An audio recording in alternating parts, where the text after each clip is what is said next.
I posted on Instagram to ask if anyone had questions about traveling to South Korea. I've got a couple of Ajuma tips.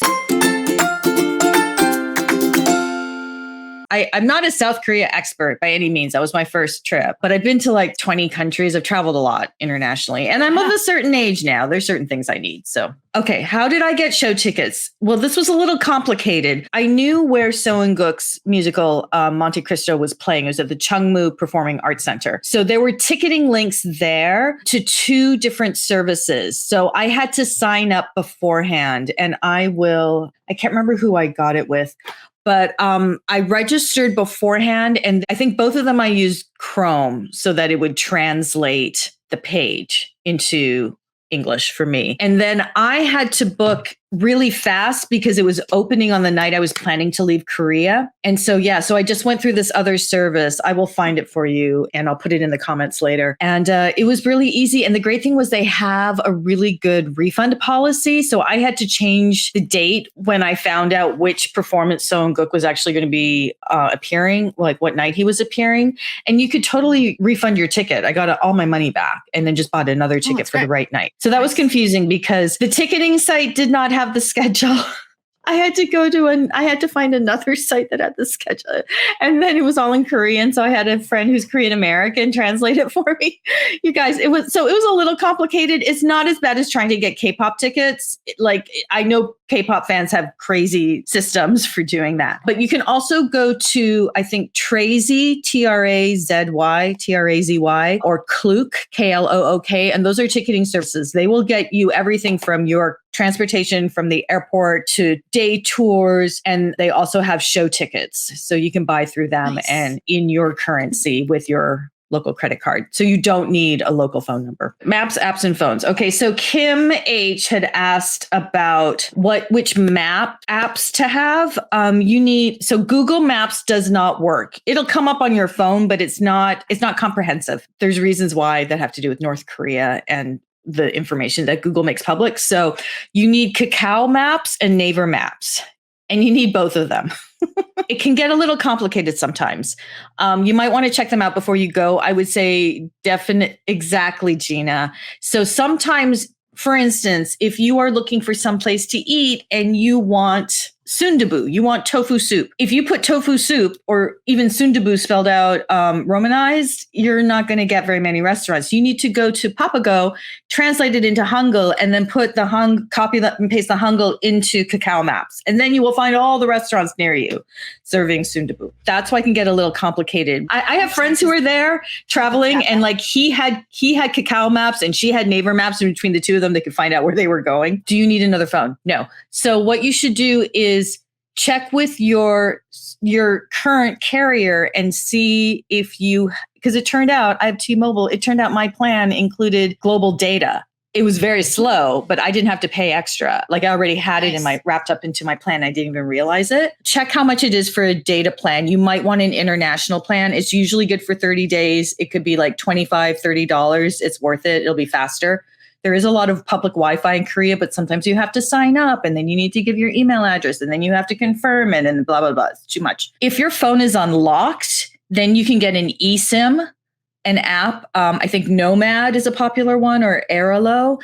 And then it's just an app. You don't have to, you can get it before you go. So you know you've got it and you don't have to download it over there when you're Wi-Fi, waiting for Wi-Fi. So you can get an eSIM or you can rent a Wi-Fi egg. So the good thing about having a Wi-Fi egg is that if there's more than one of you in your party, you can all use that for data.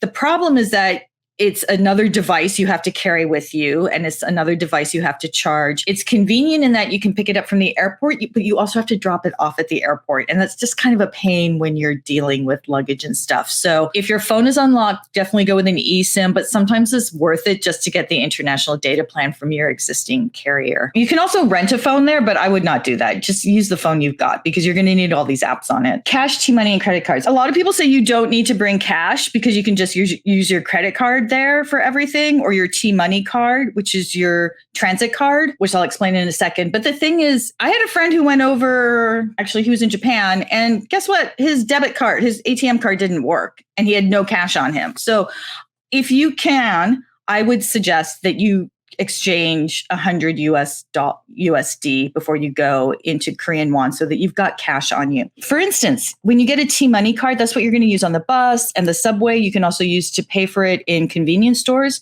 You need to buy a T-Money card. It's 200 or 300 won, and you can buy it in a subway station. They have kiosks, or you can buy it at any convenience store.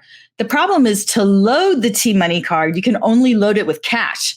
You can't use your credit card to load the T-Money card. So you have to have cash. And for markets, street food, you definitely need a little cash. My tip for credit cards is make sure your credit card does not charge a foreign transaction fee, because that can add up. Right. A lot of people will open up a Capital One account just for their travel because there's no international fee. Here's the other thing. When you get there and you pay with a credit card, sometimes they will ask you, do you want to pay in Korean won or do you want to pay in your home currency? Always pick Korean won. You think, oh, this is much more convenient. I understand my currency. Now I know how much it is.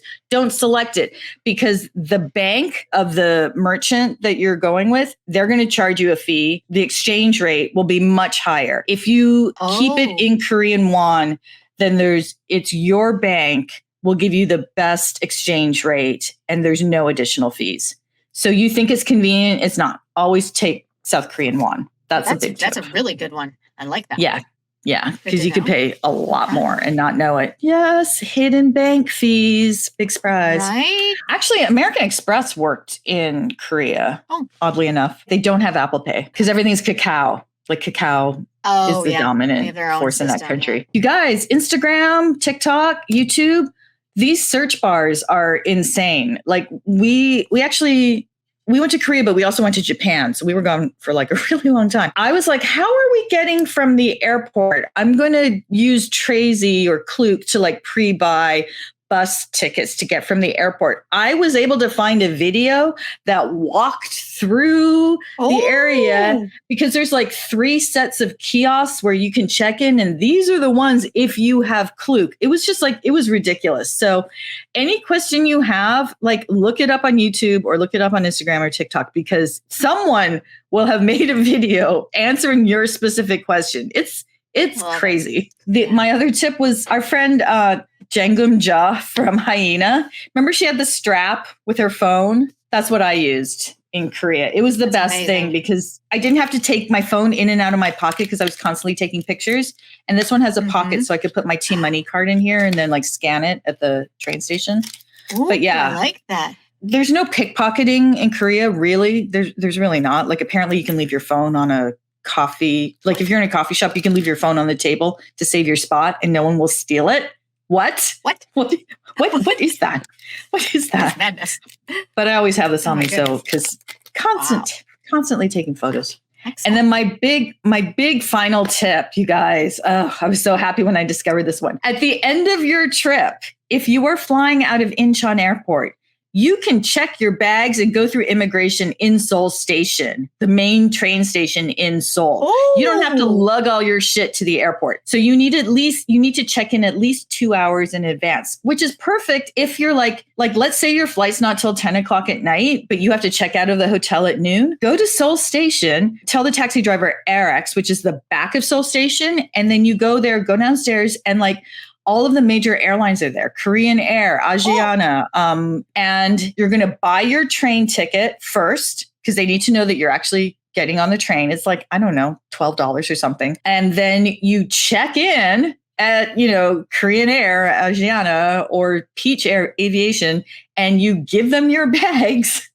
and you've now checked in. And if your flight's not till 10 o'clock at night, you can leave. You can go explore Seoul for another day. You don't have your shit with you. And then if you have an extra bag, just put it in a locker and then come back. And then they will tell you, yes, your bags have gone through. And now you can go through immigration. Walk through this door right here. They stamp your passport. You're done. You go in an elevator downstairs and you walk on. It's right there. You walk onto the train that gets you right to Incheon. And then at Incheon, you don't have to wait in line because you've already checked in and you've already gone through immigration. You can go get your duty-free refunds and then go to your gate. You're all set. That's amazing. Yeah. Like it was Can you imagine? Like you can literally just get rid of your bags downtown before you have to go. It was so great to not. That's so nice. But if anyone has questions, just hit me up. Awesome. Thank you, Marco, for some behind the scenes assist. Yes. And, yes. Thank you so much. All right, y'all. Have a great K-drama week. The newsletter's coming out Monday with the calendar, so you'll see all of the premieres that we got coming, and we will see you in like 2 weeks. So see you then. Okay. Bye.